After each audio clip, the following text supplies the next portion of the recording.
Okay, well, I want to thank everyone for joining us this afternoon. My name is Melissa Burador, and I work at the National Office for the National Ocean Sciences Bowl in Washington, D.C. And each year, the NOSB does a webinar series.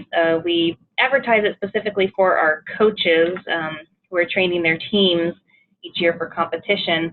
And each year, the NOSB chooses a theme. In part, we would want to try to pick something that's timely and relevant.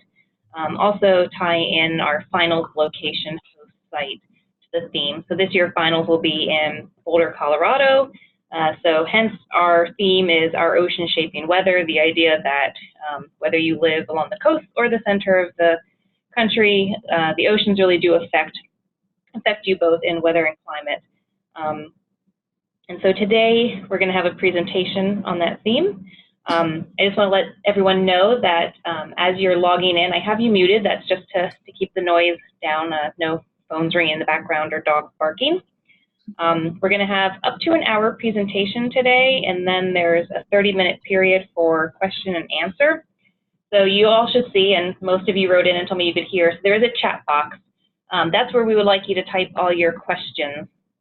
And so as you think of questions during the presentation, feel free to write them in there. I'll also ask for questions at the very end of the presentation. And then I will read the questions out loud to our presenter today so she can answer them for you, again, just sort of helping to keep the background noise at a minimum. I should mention with our theme this year, I said we try to choose themes that are timely. As you all know, and I don't know if you've seen the news today about the 2017 hurricane season being the most expensive disasters to date. Just behind Hurricane Katrina is Hurricane Harvey. And I'd like just to do a little shout out for our Trout Bowl, which is hosting finals this year. So a lot of our presenters for this webinar series this year are from Boulder, Colorado, and the University of Colorado Boulder. The Trout Bowl is accepting 4 Texas teams at their bowl this year. Our 2 Texas bowls could not take place because Hurricane Harvey damaged the host institutions too severely, and they just weren't going to be up and running in time for the competition season this year. So just wanted to give them a little shout out and thanks for doing that. Our 4 Texas teams are very excited. And again, that just sort of reiterates the timeliness of our theme of how the oceans affect our weather. So to go on, I'd like to introduce our guest expert for today. It's Dr. Jessie Creamean, and she is with the Cooperative Institute for Research in Environmental Sciences, or CERES, and that is at CU Boulder. They're actually the host of our Trout Bowl, as I mentioned. And today she's going to be presenting on how microbes from Arctic waters impact climate. So I'm going to turn it over to her for the presentation. And again, as you think of any questions, feel free to type them in the box and I will keep an eye on them. So Jessie, if you'd like to start, the floor is all yours. Okay, perfect. Thank you so much. So I'm going to be talking about one little facet of the atmosphere today and how that can affect our weather and our climate, and specifically looking at particles that come from the Arctic Ocean. Let's see, my slides are not advancing. Okay, there we go. So an outline for the talk today, I'll start off with some background on aerosol particles in the atmosphere, and then go into a little bit of details on why we want to study the Arctic atmosphere specifically. So then I'll describe some of the methods that I use to test how aerosol particles in the air can actually impact cloud formation. And then I will talk about some preliminary results from a summer Arctic Ocean expedition that I did last year, and then also some results from a spring field measurement campaign in the Prudhoe Bay area of Alaska. And then discuss some future plans and some future deployments I have regarding this topic. So for those of you who aren't familiar with aerosols or the Arctic region, first, what are aerosols? So these aerosols are basically a small liquid or solid particle that are suspended in a gas, and in this case, in the atmosphere. So aerosols can originate from a bunch of different sources, and they can include both natural and anthropogenic sources. So here's some examples of natural aerosols and how natural aerosols are emitted into the atmosphere. So you have waves that break. They can eject all kinds of different things like sea salt, phytoplankton, and algae into the atmosphere, and those things can be suspended for on the order of days to weeks. Dust storms are another source of mineral aerosols that can be suspended very high up into the atmosphere. And then forests can also emit different types of gases that can react in the atmosphere to form larger aerosol particles, or they can emit direct aerosols like bacteria and different types of leaf debris. And then I think most of us are familiar with the anthropogenic sources of aerosols. So traditionally we think of these sources as being the main emitters of greenhouse gases, but these sources like traffic and agriculture and industry can also emit gases that form small particles in the atmosphere, or they can emit particles directly. So the reason why we care about all these particles and where they come from is because they can have a large impact on the energy budget on the Earth's surface. So first we have what's called the direct radiative effect of aerosols. So basically, certain types of aerosol particles that are in the atmosphere can directly scatter or absorb radiation coming from the sun or the Earth. So let's say we have sea salt particles that were ejected from waves in the ocean that are in the atmosphere. So sea salt basically acts like little mirrors, and they can actually scatter solar radiation coming towards the Earth's surface. So what happens when these particles scatter radiation is it can actually prevent that from reaching their surface, so it actually cools the atmosphere. Now, there are other types of aerosols like soot that can come from exhaust from trucks or cars and even wildfires. And so these are really dark absorbing aerosols. And so what happens instead is sunlight comes into the atmosphere, and instead of reflecting the atmosphere back out towards space, it actually heats up the atmosphere where those particles are located. So it can cause the atmosphere to actually warm. So those are the direct effects, but aerosols also have an indirect radiative effect. So basically, certain types of aerosols can indirectly affect the radiative budget through their interactions with clouds. So some aerosols can act like basically seeds for cloud droplets and cloud ice crystals to grow on. So let's say we have these aerosols in the atmosphere, they can form little cloud particles and form a cloud.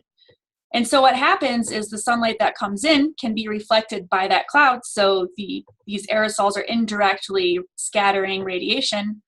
Or what happens is sunlight that does make it to the Earth's surface, the Earth actually can re-emit a different wavelength of radiation, so it's called like a thermal radiation.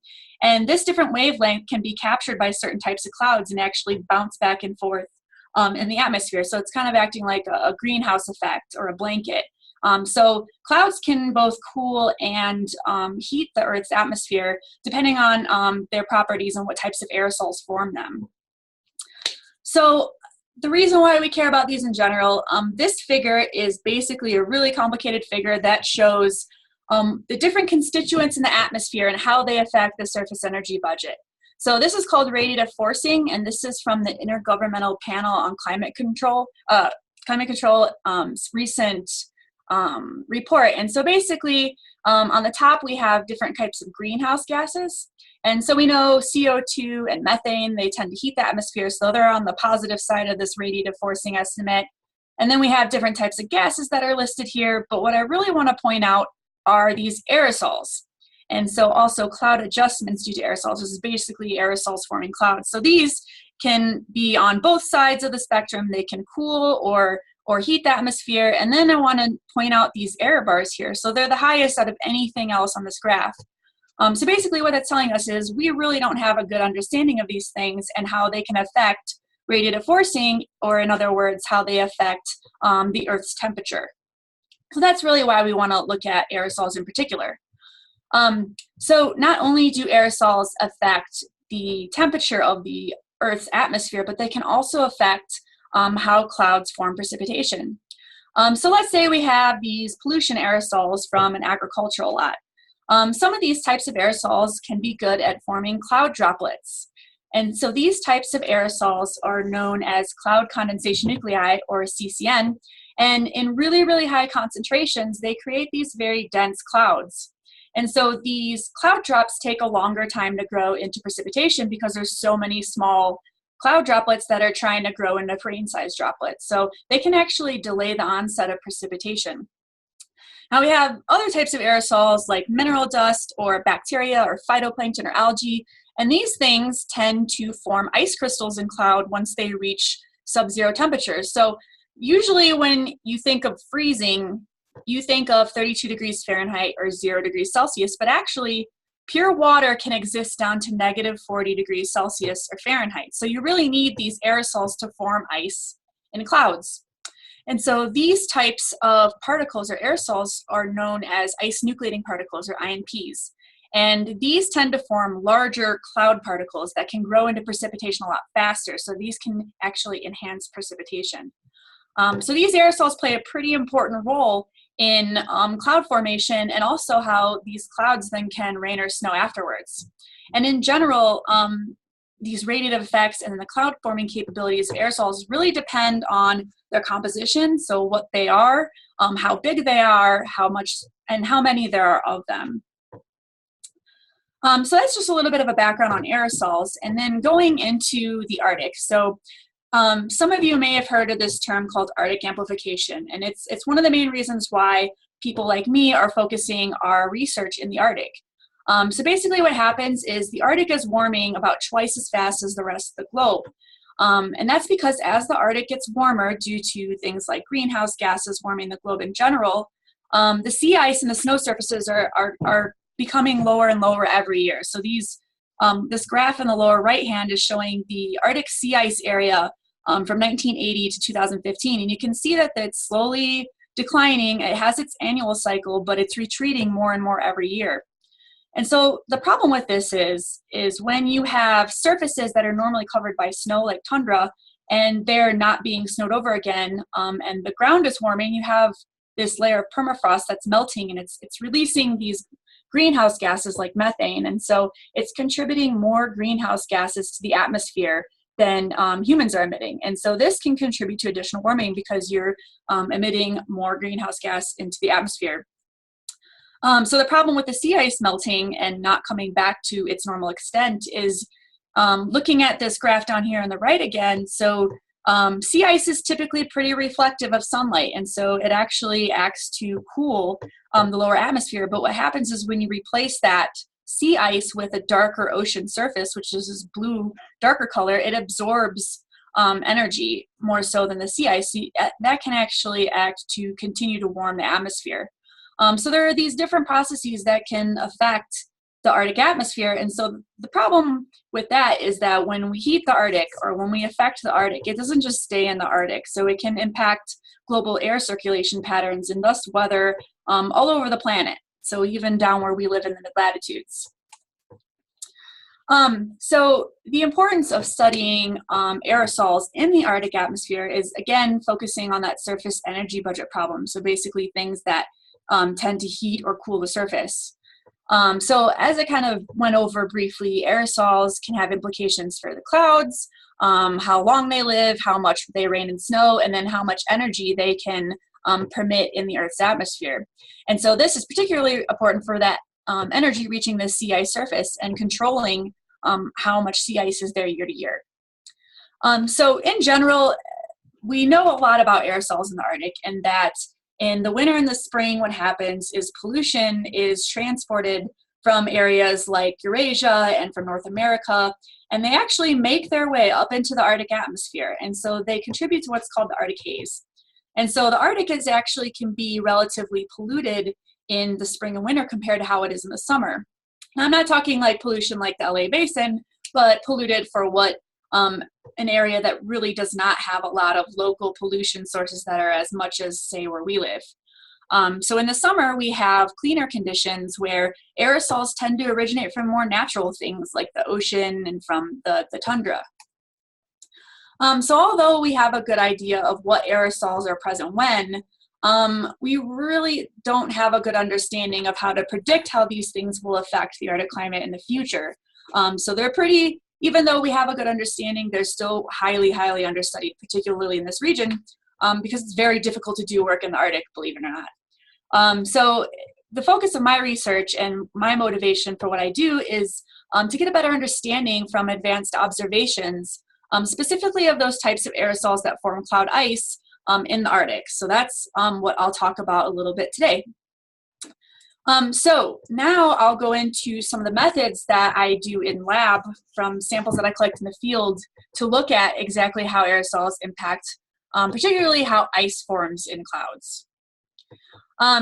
So this is, I do this using a method called drop freezing assays. So this video here is kind of showing what one test of a drop freezing assay would look like. So basically, I have this plate, and I can cool it down, and you can kind of see the numbers changing here on the temperature probe. So this is -17 now, below zero. And so what happens is, as the temperature is stepped down on this plate, these drops that I create start to freeze. And so some of these drops are from a sample that I collected that have different types of aerosol particles in them. So depending on what types of aerosol particles are in these drops, they'll freeze these drops at different temperatures. So typically what happens is at warmer temperatures, so like 0 to -10 Celsius, that's where things like bacteria and phytoplankton and some algae and then some vegetative detritus or leaf debris, that's where that kind of stuff will start to form ice. Once we get a little bit below that, that's where things like mineral dust and sometimes soot, like black carbon, can actually start to form ice. And then once you get down to about -36 degrees Celsius, that's where pure water can actually just freeze on its own. So we really can get an idea of what kinds of aerosols are in these droplets from the samples that we collect. So what I do when I go into the field is I collect different types of filter samples of aerosols. So I basically draw air through a filter, it collects a bunch of particles on it, and then I take that filter and I put it in ultra pure water, and then I run these tests to look at what kind of aerosols are there. And so basically this is simulating on a larger scale how cloud droplets would form if those aerosols were suspended in the atmosphere. And so we can also do this with seawater samples. So what I'll be talking about is focusing really on the Arctic Ocean and looking at how those ice nucleating particles compare to what I see on the filter samples, and if what's in the ocean water is getting wafted into the atmosphere. And so from there, I can use an equation to calculate what the ice nucleating particle concentration in those samples would be.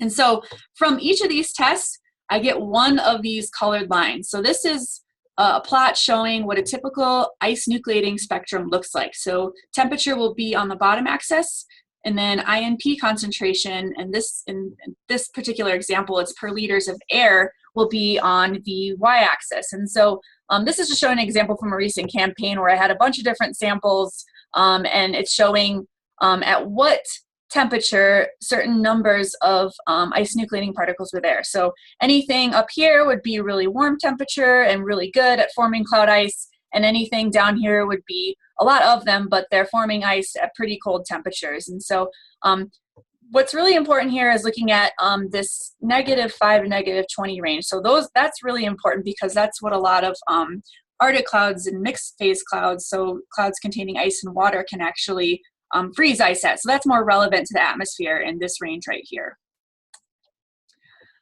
So showing an example from one sample. So this is a similar spectrum, except now it's showing the fraction of the drops that are frozen on the left axis. And so basically for each sample, I run 3 tests from that sample.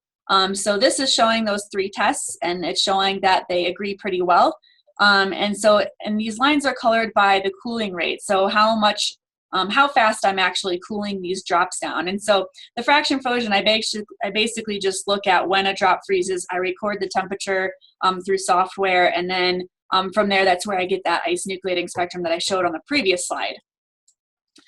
So another thing we can do is what I call heat treat the samples. And so basically what that does is I take this sample and then I heat it at about 100 degrees Celsius. And so what that typically does is it will basically destroy any sort of proteins in there that will bind to ice.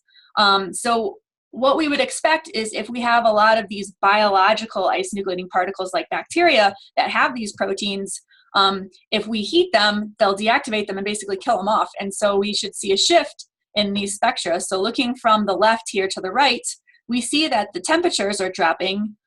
So we used to form ice at about -6 starting off, and now it's jumping down to about -12. So basically what we get from this information is that there were some bacterial or some biological ice nucleating particles that were in the sample. So we can do that without even doing any sort of DNA sequencing or any sort of chemical analysis. We can get an idea of what is actually in there.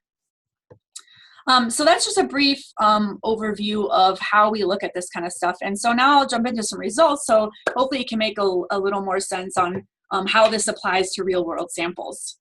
This past summer in 2017, I went on a field experiment on this US Coast Guard Healy icebreaker. So we left from the Aleutian Islands in Alaska. We sailed up into the Bering Strait in late August to about mid-September.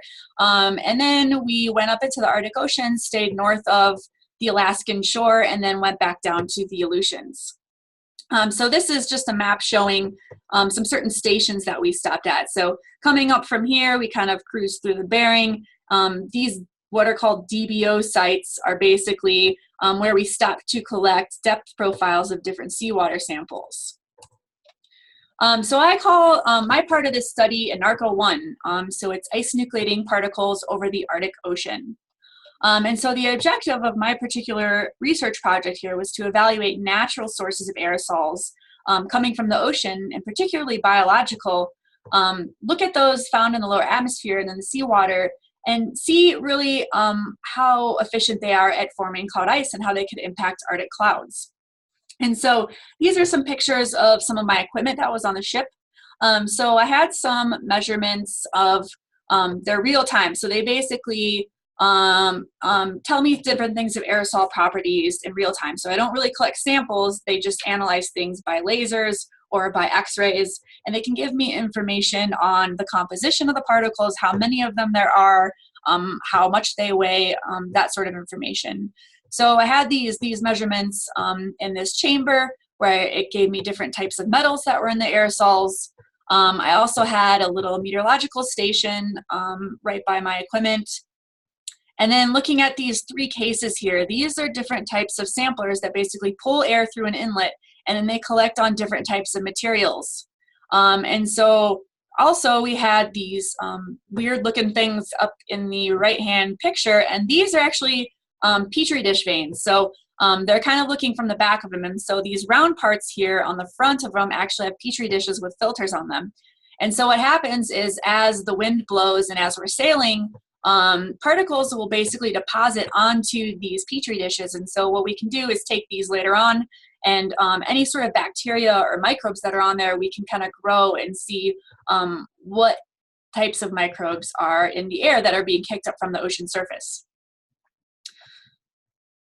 So for these samples that we collected on the Petri dishes and then on these different types of filter samples here, we do a number of different analyses. So of course the drop freezing assays to look at the ice nucleating particles that I just gave an example of. Chemistry, so these pictures here with the SI and TI are showing examples of microscopy images, which basically we take a microscope, we zoom in on different aerosols that are collected on things in these different samplers, and then we can use different techniques to look at what kinds of elements are there. So this one's silicon rich, so basically anything that's silicon will light up in red. This is titanium, so this is the same particle, but we're looking at different types of measurements that look at different species, and so we can use this information to assess what kind of aerosol particle it was. So in this case, it probably was some sort of mineral dust particle. So we do that in addition to DNA sequencing and then look at bacterial concentrations. And so we use all this information together to look at identifying the ice nucleating particles, where they come from, and their resulting climate impacts. So this is just some kind of fun stuff from the cruise.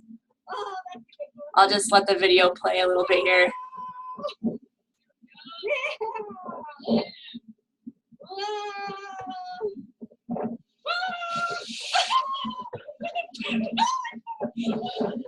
So that's kind of what life is like on the boat. Most of the time it was pretty calm. You can see in these other pictures here that it was pretty nice. Here's me working on the deck on my equipment. Here's the back of the boat where some of the oceanographers that were on board were dragging nets on the bottom to collect different types of sediment on the ocean surface. This bottom left-hand picture here is showing an instrument that we use that basically gets dropped down in the ocean, and these bottles will open at different depths, so we can collect seawater samples at different depths. And it also has different types of instruments to measure temperature and salinity and dissolved oxygen. This middle picture is my lab space where I did analysis on the ship, and then bottom right-hand picture here is another picture of me working on my instruments. So normally it was like this.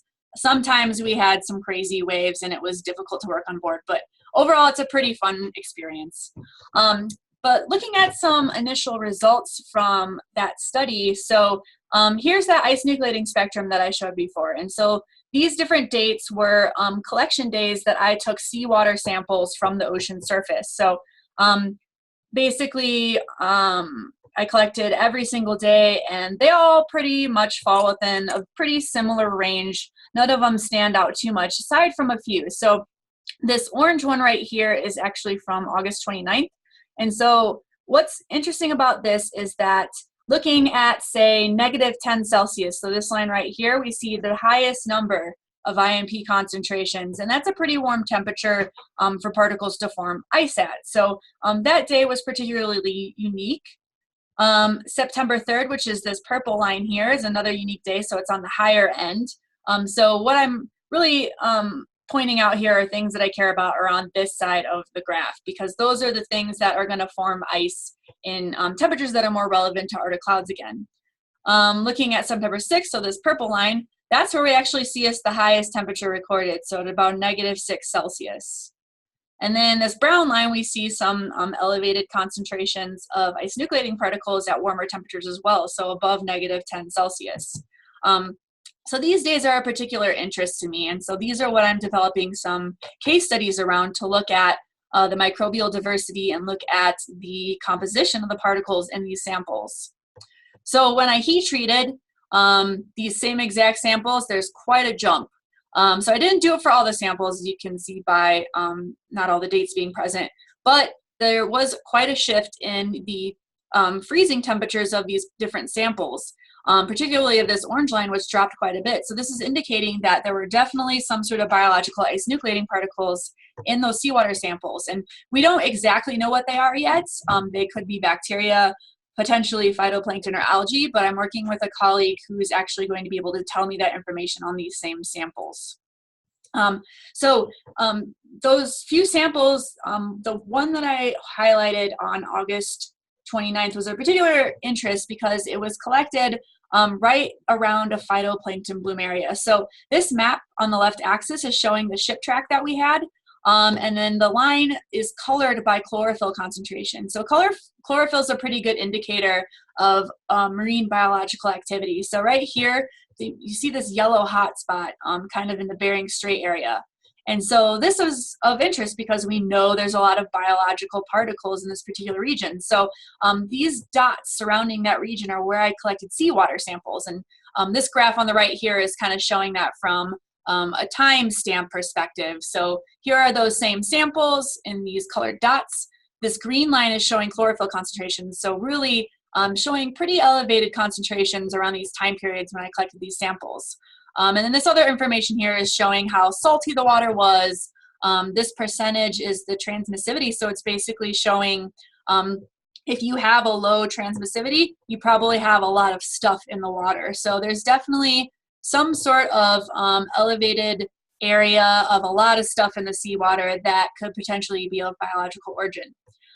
So looking at these samples in particular surrounding this phytoplankton bloom, I unfortunately did not have any samples collected in the bloom, but looking at this ice nucleating spectrum here, we see that August 29th is pretty high up, but looking around these samples from the other parts around the bloom, I might expect that they would be pretty similar to this, but they're actually not. They're on the lower end of what I observed in those daily seawater samples. So this gray is similar to what I showed before, but just the rest of the days.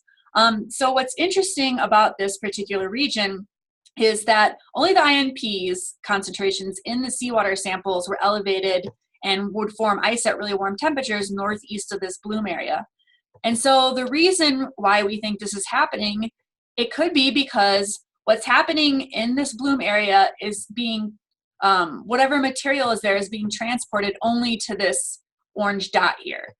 So this image here is showing modeled sea currents during that particular day. And I couldn't get them to be moving, but right here where that phytoplankton bloom hotspot is, ocean currents were carrying waters from that region to where I collected that sample, but not the other locations. So it could be that some bacteria or phytoplankton from that particular bloom was only being transported towards the northeast part here and towards the land in Alaska. But we have to do some more work on that to really determine if that is the case. So looking at another case study just from ocean samples, so this was map here is showing where we had basically stopped to collect ocean profile samples, looking out from Barrow, Alaska, out to the ocean. And so this bottom graph here is showing a vertical depth profile of what kind of water was present during this transect. And so if you can imagine this number 30 here, that's closest to the coast here in Barrow. And then as we go out to 21, that's out here away from the coast. And so the colors of this graph represents the different kinds of water that were present. So namely this green water here, well, it wasn't actually green, but this column of water was mostly Atlantic water that was being upwelled along the coastal current there. And so this particular sample was interesting because I had samples collected at different depths. So these black squares in this depth profile are showing where samples were collected. And this green line is showing the chlorophyll concentrations that were measured along that transect. So basically where we see higher chlorophyll, that's where you're likely going to see more biological productivity again. So looking at the ice nucleating spectrum from that particular transect and from those samples, so the gray again is showing what we saw in pretty much daily seawater samples. And then these colored ones are showing at what different depths, what the ice nucleating spectra looked like from those particular samples. And so interestingly, at the surface here, we see higher concentrations than we saw in the daily seawater samples. So that was pretty interesting. A lot of really good and efficient ice nucleating particles. And then as we went down into the ocean where the chlorophyll started to drop off, we started to see a drop in those concentrations. However, they didn't drop off as much as I would assume. So even down here towards the floor of the ocean, which in this case was close to 50 meters, there were still quite a bit of ice nucleating particles relative to what we were seeing in the surface seawaters the rest of the days. And so what could be happening here is that we have ocean upwelling. So it's bringing nutrients from the bottom of the ocean and actually feeding through the water column and allowing different types of microbes to grow and thus be alive and contribute to ice nucleating particle concentrations that we're seeing here. So another interesting sample from this particular transect was going out so about right here off the coast, looking at this station 25. This is where we saw a lot of Alaskan coastal current and meltwater actually here in yellow at the surface. And so looking at the chlorophyll profile, there's some elevated chlorophyll around above 20 meters. And so that's where we saw some Alaskan coastal water and also some fresh sea ice that had just melted in that region. So it was less salty and there was some more biological productivity in that particular area. So looking at that ice nucleating spectrum, again, we see even higher concentrations. And so these things were forming ice up to about -4 degrees Celsius, which is really high in terms of how well particles can form ice in clouds. And so we see that at the surface, we see it even down to 10 meters. But then as we get down below this layer where we have that meltwater and where we see chlorophyll concentrations drop off, it's not like the upwelling here. We actually see INP concentrations that were similar to those daily seawater samples. They kind of fall within this gray range. So in this particular case, we only saw this stuff kind of close to the surface where fresh sea ice had just melted. So my questions from these initial results are, for this upwelling case, are we seeing microbes that are coming all the way from the bottom of the ocean to the surface that could potentially be kicked up by waves and ingested into clouds where they could actually impact weather and climate in the Arctic? And then are terrestrial microbes influencing marine environments? So I noted here we have this Alaskan coastal water in red. And so this is a lot of times along the surface. So it's basically water that's coming from the coast. It could be coming from rivers in Alaska. And so microbes that are transported in those waters from the land could potentially be impacting a marine environment, even pretty far out, so kilometers, tens of kilometers out from the surface. So these things are getting distributed all over the place, and this is why it can be pretty complicated to determine where these things are coming from, because it's such a mixed environment and there's things coming from all over the place. But these are some interesting questions that we have from some initial results from that study. So now looking at some more land-based work, however, that have an influence from the Arctic Ocean. So this is from a study I call INPOP, or Ice Nucleating Particles at a Licktock Point. So this is a map now. So basically the cruise that I just discussed kind of goes off the plot here into the Bering Strait.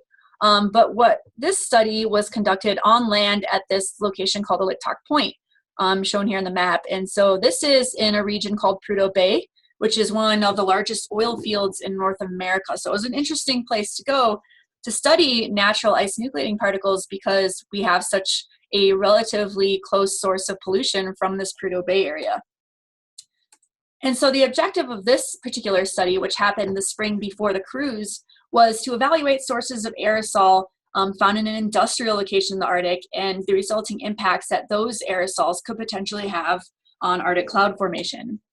And so, as I had mentioned, Prudhoe Bay is a large active Arctic oil field, and it's an abundant and consistent source of really tiny aerosol particles. So this is a paper that I just had published looking at aircraft measurements from this location, and basically what we found from that study, so not part of this INPOP study, but that this Licktock Point Prudhoe Bay area, looking at this bottom graph, these colors of the dots are from flight measurements that were taken along the North Slope of Alaska. And so the yellow is basically indicating a really high number concentration of very, very small particles that are in the atmosphere. And so what we think these things are really small particles that are formed from gases basically combining together to form particles from the oil extraction activity. So it's actually a relatively polluted location compared to the pristine Arctic, like places like out in what we would find and expect to find in the ocean, or inland in the tundra where there's not a lot of these sources. So INPOP was the first ice nucleating particle measurements in an Arctic oil field location. And so my question was, are we going to see any influence from any sort of biological IMPs? Because we are, after all, along the coast. So I have some initial results from this particular campaign. And so these are ice nucleating spectra from filter samples that I had collected at that location. So this is similar to what I just showed in the seawater, but now we're looking at air samples instead. And basically, I was able to collect different ranges of sizes of particles. So this spectrum here is showing ice nucleating particles from samples collected for aerosols that were 3 to 12 micron in diameter. So these would be considered pretty large aerosol particles found in the atmosphere. And so what you notice here is we have some of these gray lines here, which are basically samples that I ran for every week. And these colored spectra here are highlighting the highest concentrations and the warmest temperatures that ice nucleating particles were found at in this size range in that Arctic oil field location. So this was a particular interesting time period because I didn't really expect to find anything like this there. I expected everything to be this gray area because I expected it all to be pollution, and pollution doesn't really tend to be a really efficient source of ice nucleating particles. But we're seeing ice nucleating particles in what I would call a biological range of temperatures.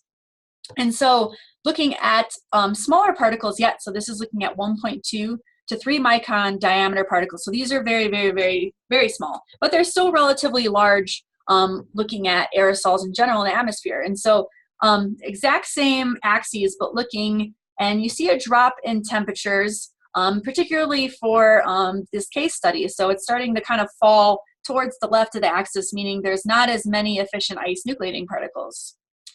Going even smaller in size, so this is looking at 0.34 micron to 1.2 micron particles in diameter, and we're really seeing this case study fall into line with not very good ice nucleating particles. So these things are not very high in concentration, and they're forming ice at pretty cold temperatures, so they may not be relevant for Arctic cloud temperatures during that time of year, especially closer to the surface. And then going to the smallest size that I measured, we're really not seeing a whole lot of anything there. So basically what we've gathered so far from this campaign, and we've just looked at these initial results so far, is that coarse meaning very large particles, were the warmest ones, so they would form ice at the warmest temperatures, and they were within the temperature range that would be considered of biological origin, so above that -10 degrees Celsius. So these were observed during a specific period, particularly in late May. So these measurements were conducted from early March to late May, and the most interesting ones were late May. And what's unique about that particular time period is that's when wind was originating from over the Arctic Ocean. So this time of year in the Arctic, for those of you who aren't familiar, March is typically has a lot of sea ice. Like when I was there in early March to set up for this campaign, you couldn't see any open water. There was nothing there. So I wouldn't expect too much influence from biological marine particles then, because there was no open ocean. However, from March to May, that's when there's an interesting transition in the Arctic, and that the sea ice starts to retreat back from the land. So during the end of this study that we have, so these graphs here are showing wind direction and wind speed, we had a shift in wind direction, and we also had a shift in wind speed. And also what was interesting about this time period is that's when the sea ice started to retreat off the coast of Alaska. So this image here in white is basically showing the sea ice extent on May 1st. So this is a little less even than March. I don't have March on here, but March would have kind of been filled in a little more here. So this white area here was sea ice May 1st, and then May 22nd, which is the beginning of that case study day where I saw those really efficient biological ice nucleating particles. That's this light blue area, or sorry, the light blue area here is both dates. So basically this white area is what had melted and retreated over the course of that time period. And so the reason why I'm showing the winds and the sea ice is that the winds were coming from this open water area. And they were making their way to Elictoc Point, which is right about here, which is where I was measuring those samples.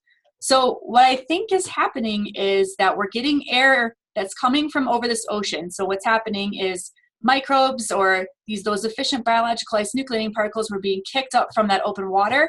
They were being carried by air and making it all the way to Elictoc Point, where they're normally not observed and where there was still quite a bit of ice off the coast there. So those warm temperature ice nucleating particles, from what we've gathered so far from initial observations, they're likely of a marine biological origin, and they were observed during late May when winds originated from over the recently opened Arctic Ocean. And so the reason why this is important is, again, it's showing you the complexity of how you could have a pollution source in one location like Prudhoe Bay, but you can also have influences from different sources that are really far away. And so the clouds that are forming over, say, Elictoc Point or that Prudhoe Bay area could be not only influenced by your local sources, but also from that open water that was originating off the west coast of Alaska during that time period. So those are just some initial results from some campaigns that I have recently been on in the last couple of years, or sorry, last year. And so some future plans and deployments. So this is ongoing work, obviously. So the next step for these campaigns, so we've analyzed some of the samples. So specifically for that Arctic cruise called Anarco, I want to look at other case studies from initial results. So we took samples in a region that's prone to harmful algal blooms. So basically the water is really susceptible to having really concentrated algal blooms. And so these things, algae themselves, and the bacteria that can feed on algae can be really good ice nucleating particles. And so we want to look at that case and compare it to that phytoplankton bloom that we saw in the Bering Sea. So I had just showed the analysis from the seawater samples, and I also had those aerosol samples from the cases that I showed on the deck of the ship. And so I want to look at if what we're seeing in the seawater is actually getting kicked up by the waves and being ejected into the atmosphere, where they could have an actual tangible impact on the Arctic cloud formation. And then link what we're seeing with those INPs, i.e. how warm they form ice at and how many there are, and link those with what the chemistry of the particles was in the context of the meteorology and oceanographic measurements. So for instance, when we saw, was it every time we saw elevated chlorophyll, did we see elevated INP concentrations? And if not, why not? So doing this in combination with microbiology measurements to look at what types of eukaryotes and prokaryotes are there, to assess what these things are, where they're coming from, and how much of an impact they can have on Arctic clouds. So I'm going to be working with a modeler as well, and we're going to look at the transport of those biological ice nucleating particles that I saw in the ocean water. If they got in the air, from there, could they have potentially made it to higher up in the atmosphere where they could have actually impacted cloud formation? So we're going to go into some modeling to simulate how these things would indeed impact Arctic clouds given the properties that we had measured. So for that INPOP study in Prudhoe Bay, I have hundreds of samples from that study still, because we collected samples every single day, and I only have samples analyzed from that case study, and then also one sample a week outside of that. So I really want to look at more of those samples, evaluate them in the context with the long-term measurements that are actually ongoing at that site. So there are other measurements that I didn't have time to talk about that we can use to support what we're seeing, things like aerosol number and aerosol size, and we have gas measurements there, and meteorological measurements like winds and temperatures. So we want to look if there are any trends with those types of things and what we were seeing with the ice nucleating particles. So for both these studies, as you can probably gather, they're pretty different. So an ARCO was done in a clean marine environment in the summertime versus INPOP, which was conducted in a polluted location in the springtime. So we want to compare those different time periods and those different locations in terms of their ice nucleating particles, where they come from, and how they can possibly impact the clouds during those different time periods, but mostly focusing in the northern Alaska and off-coast regions. Oops. Coming up, we have a second summertime expedition in 2018. So I'll be again on the Healy icebreaker this August, and so I'm calling this a NARCO 2 because it's basically the same objective as a NARCO 1, except it's going to be really nice to have another year of measurements, to have more case studies to look at, and to really target those phytoplankton areas and also those areas of really high biological productivity. So the measurements are going to be similar, but we're going to have a few aerosol size measurements. So we can really look at how big these things are and how many of them there are. And then we can get a better idea of where they're coming from, whether it be the ocean surface or whether we have air that's being advected along the ocean surface and transported from farther sources. So in 2019, we have a study on the North Slope of Alaska again. So this is that same map I showed earlier, but now I'm going to be working with some colleagues to do measurements again at Aliktok Point, also at this site called Ukayikvik, which is another facility. So these are pictures of those actual sites, and so they're basically permanent atmospheric facilities where people can conduct research, but also there are ongoing long-term measurements there. So we're going to be collecting samples at both locations because we really want to look at a site closer to where the water starts to open up in the springtime during the melt season, and also see how similar these sites are or how different, if there's anything we can assess from doing measurements at both sites. And so the objective here is to evaluate marine sources of ice nucleating particles in the Alaskan Arctic during the sea ice transition season. So we would start measuring in the early spring, and then instead of just doing March through May like I did last year, we would actually go well into the summer where we should start to see open water off of Aliktok Point. And so we can really look at the full transition between full ice and basically no ice off the coast. So these measurements would be similar to INPOP, but I'm going to be working with some colleagues to have some additional aerosol chemistry measurements at both sites and for 6 months total. And so last but certainly not least, there's a campaign coming up in 2019 into 2020.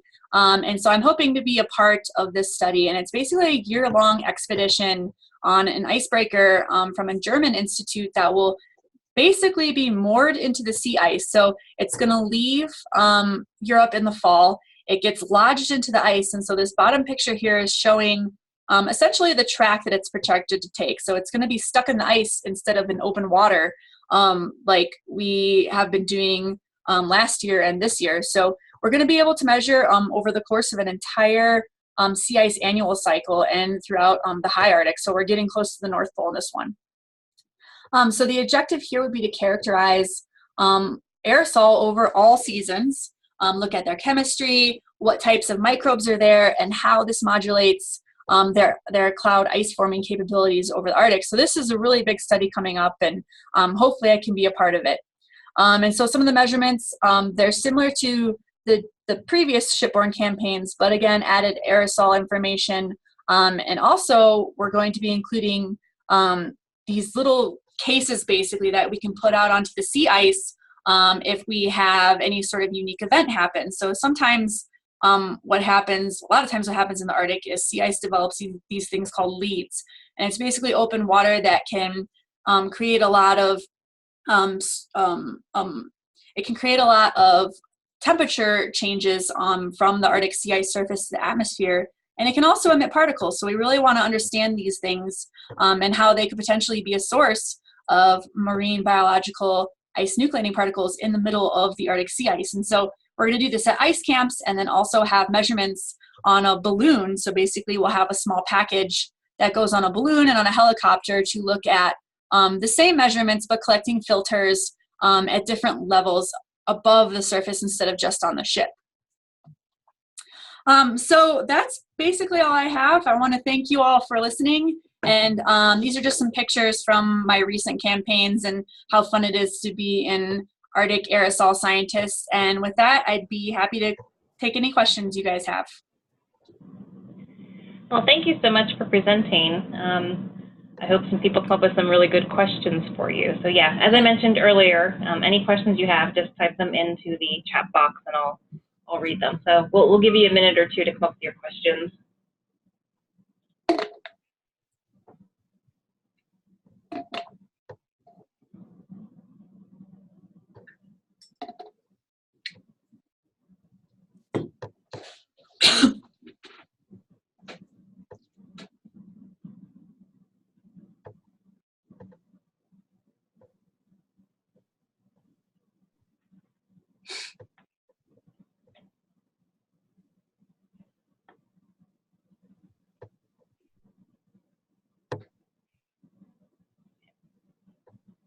Any questions from the people watching the webinar?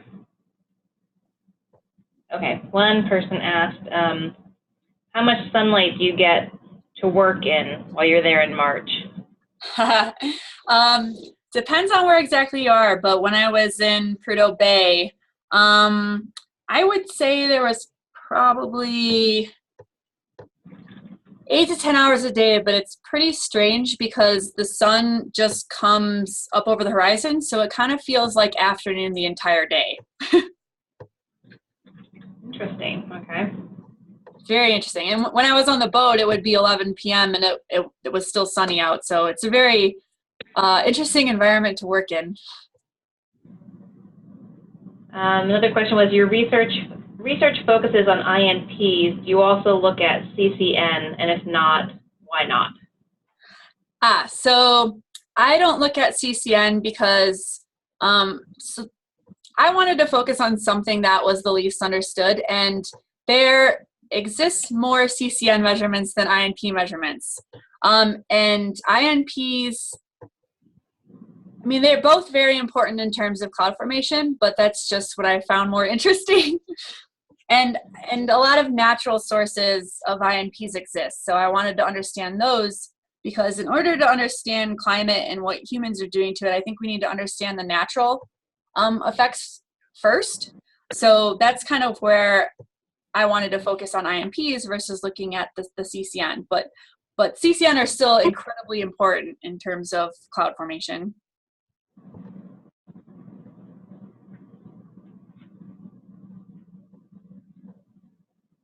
Okay, getting a few comments that they're really happy that you shared your research with them. Okay. Hopefully it wasn't too confusing. Let's see, I'll ask, since you have those photos up, is that you just getting in a normal sort of suit to wear the orange to get out onto the deck of the boat, or did you have to try on those survival suits? Yeah, so the first day on the boat when we were in port, this picture here is showing we had to learn how to put on the Mustang suits in case the ship were to go under. So they're really awkward and bulky, but they're supposed to keep you warm if you're submerged in the water. So I didn't have to wear them out on the deck. So this picture here on the kind of the bottom left is showing where my equipment was. So I was up about a level from where where I could be exposed to the water. So I didn't have to wear one when I went out to deal with my equipment, but a lot of the oceanographers who were working on the back of the ship, they were actually collecting the water samples and the sediment samples. They had to wear those, unfortunately, but I heard it did keep them warm at least, because it can still be pretty cold there in the summer in the Arctic. Yeah, I always like to ask presenters those types of questions, just because making sure the students who are watching this too see what's all involved with doing research out in the field. It's more than you initially think. Yeah, it is. Another question came in saying, you said both melted permafrost and exposed ocean surface contribute to Arctic amplification of warming. Are there any other important contributors? Yes. So, I mean, there could be a lot actually. Basically anything that is an absorbing surface. So aside from the permafrost melting, so looking at this right-hand picture down here, say this grass would absorb light more so than if it was normally covered with snow. So even when you have exposed tundra, you're also exposing an absorbing surface again. So that could potentially contribute to additional warming. As I've indicated, clouds have a huge impact on the energy budget. And so the problem is we don't have a very good understanding of all the different processes that are associated with clouds and how they can affect the energy budget. We have some ideas in theory, but so if we have more clouds, say, that trap in the heat coming from the surface, because we have more open ocean, we have more clouds forming, we have more clouds that are serving as blankets to trap in the heat. So clouds can have an impact, vegetation. Those are things that I can think of off the top of my head, but I'm sure there are many more that I don't even know exist.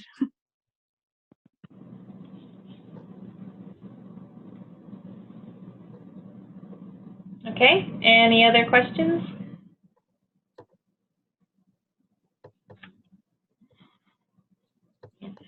Someone said, thank you, and I love the fox and fish picture. Yeah, we were there during the salmon spawning season. It's a nice meal for that little guy. Yeah, you're lucky you caught it so quickly. I know. Okay, well, I don't see any other questions coming in, so we'll go ahead and end the webinar. I just want to let everyone know that I have been recording the webinar, and we'll have it posted up on our website and our YouTube station by tomorrow. And while we gear this webinar towards our NOSB coaches, we certainly want this webinar, this recording, to serve as an educational resource for any educator. So please use it. Please feel free to share it widely. That's part of the reason why we record them and post them online. And definitely share with your students, especially the NOSB students preparing for their competitions. But I'd like to thank Jessie again. Yeah, everyone's saying thank you and good luck with your continued research. Thank we you. wish you the same. This is probably our last webinar before the regional competitions start, but we're hoping to plan one for March. It'll be after the competitions take place, the regional competitions, but something that hopefully the finals teams can prepare for before they head to Colorado in April. So we want everyone to participate. So we will share that link as soon as we know the date. So thanks again, Jessie, and thanks everyone for joining us, and enjoy the rest of your afternoon. All right, thank you all.